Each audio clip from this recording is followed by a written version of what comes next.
Mesdames et messieurs, bonjour. Au regard de la situation qui prévaut dans le monde, caractérisée notamment par le retard de développement infrastructurel dans certains continents, il est d'une urgence capitale que, en ce 21e siècle, dans ce siècle de globalisation, dans ce siècle où l'humanité ou bien le monde entier est devenu un village planétaire, il est donc urgent, d'une nécessité absolue d'ailleurs, que nous puissions nous arrimer à de nouvelles tendances, nous arrimer à de nouveaux concepts qui, sous d'autres cieux, ont réussi à impulser le processus de développement, à impulser ou bien à booster la croissance économique de ces différents États.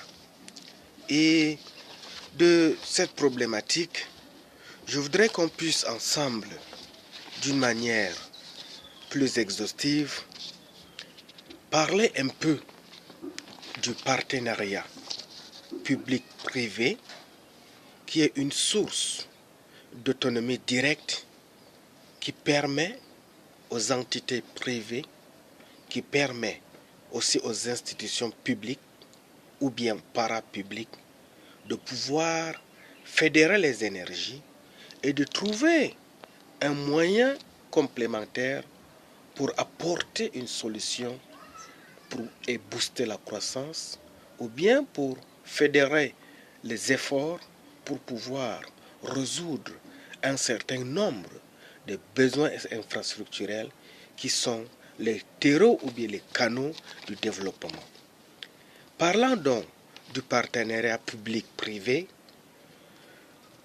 je voudrais nous dire que le partenariat public-privé est un concept global de nature économique, mais les réalités qu'il décrit peuvent être significativement différentes selon les contextes nationaux sur le plan politique, culturel, juridique, financier. Tout dépend de la manière dont le partenariat public-privé trouve sa place dans les différents États. Un partenariat public-privé peut être défini comme l'association à long terme d'un acteur public et d'un acteur privé, avec ou sans financement de la part de celui-ci pour la fourniture d'un ouvrage public ou d'un service public. Nous concluons donc que les travaux et entretiens menés par le partenariat public-privé peuvent réellement apporter un supplément d'efficacité à la réalisation des ouvrages et services publics. Toutefois, l'obtention d'une telle valeur ajoutée n'apparaît pas automatiquement ou bien naturellement. Elle dépend d'une répartition appropriée des missions, des rémunérations et des risques. Si je peux revenir un peu, expliquer cela d'une manière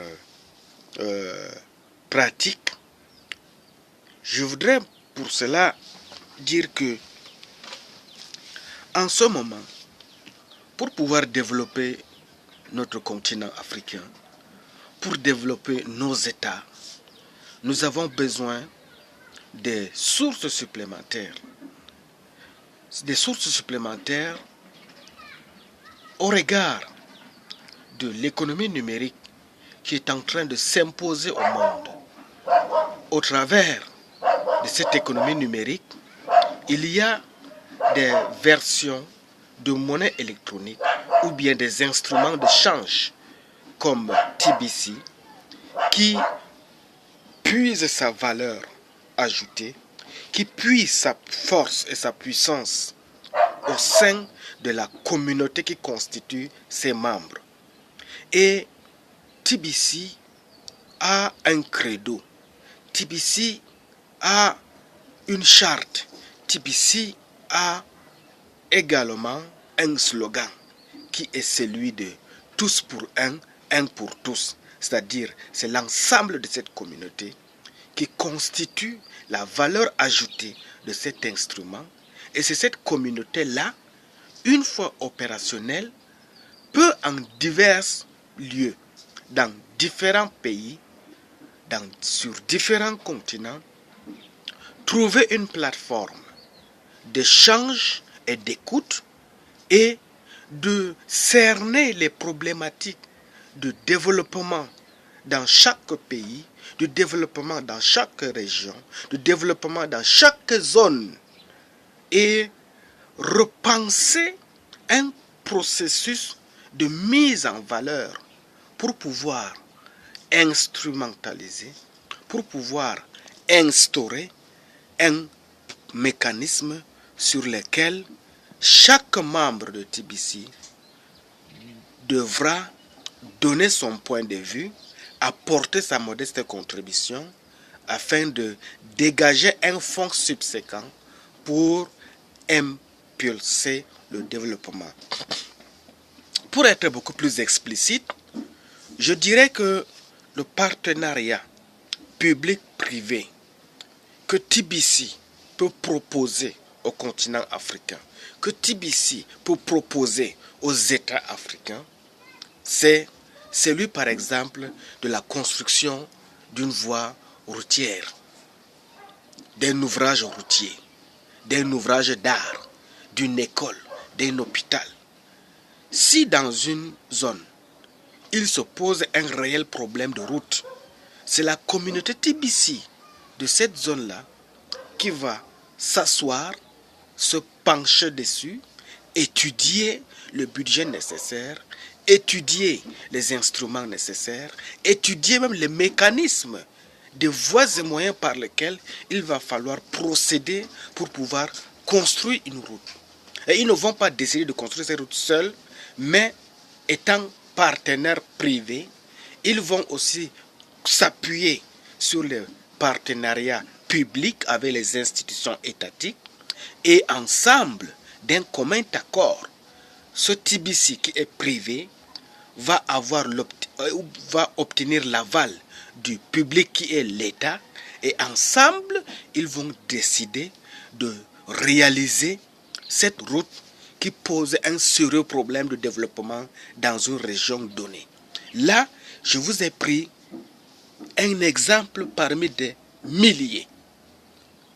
Ça peut être un problème d'école, ça peut être le problème de l'éducation fondamentale, de l'instruction générale d'une société.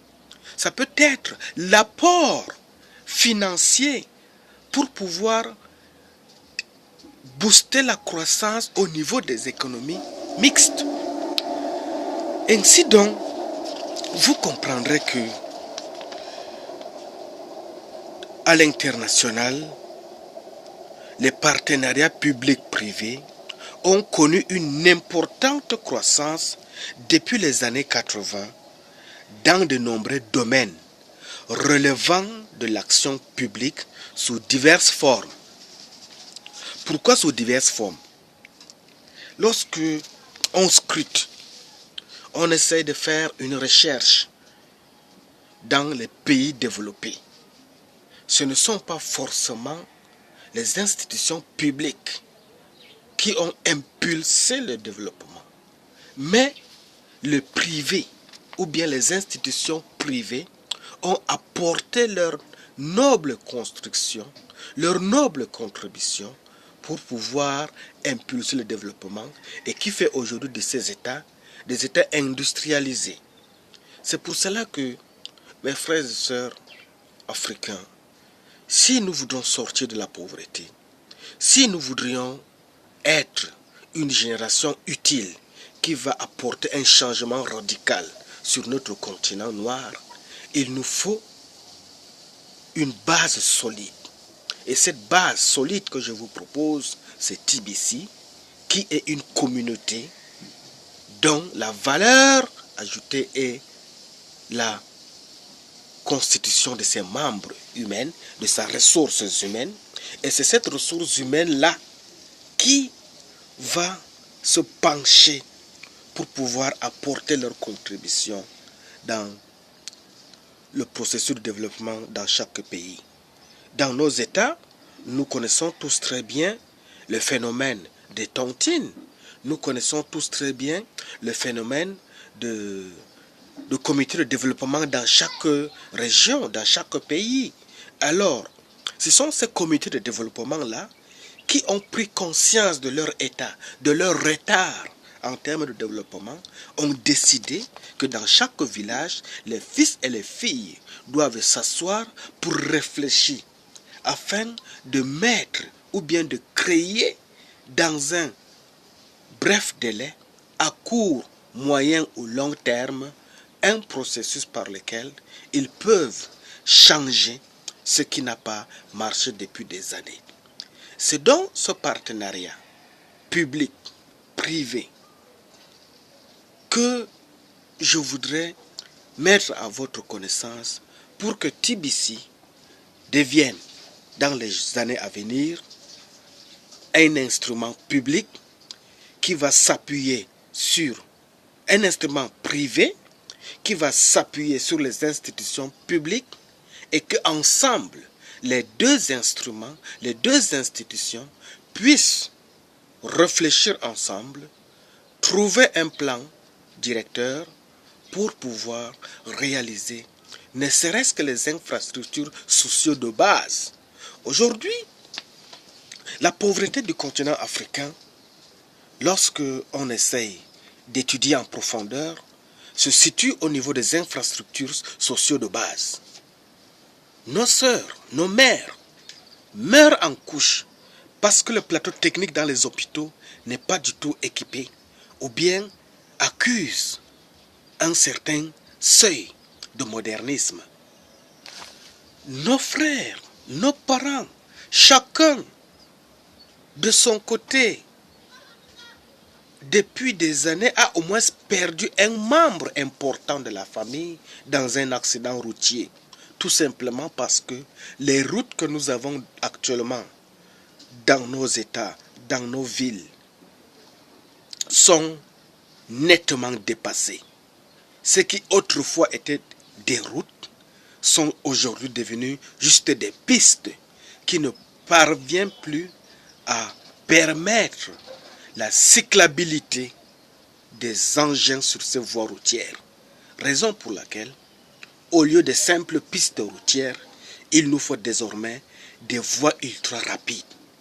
Au lieu des routes qu'on enviait à l'époque, il nous faut des autoroutes. Et tout cela requiert un certain budget énorme.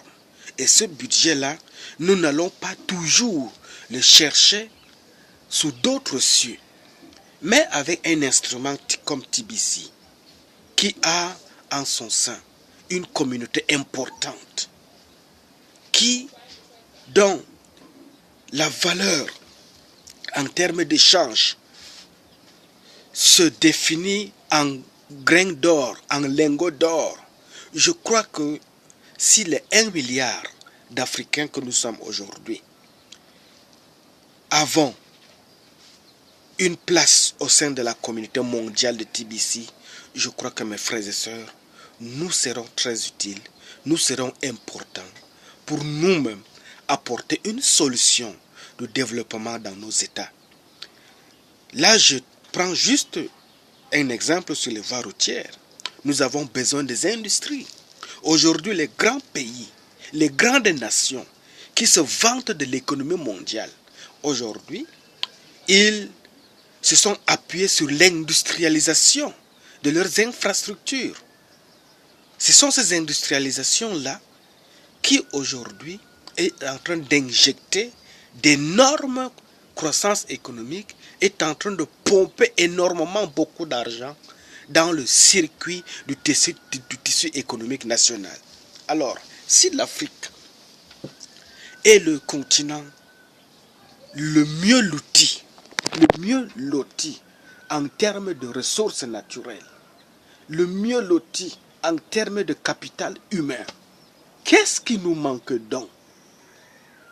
Eh bien, ce qu'il nous faut, c'est juste une prise de conscience et que chacun trouve sa place au sein d'une communauté qui va réfléchir le devenir du futur, qui va réfléchir comment apporter une solution pérenne afin que le lendemain de l'Afrique soit un lendemain prospère.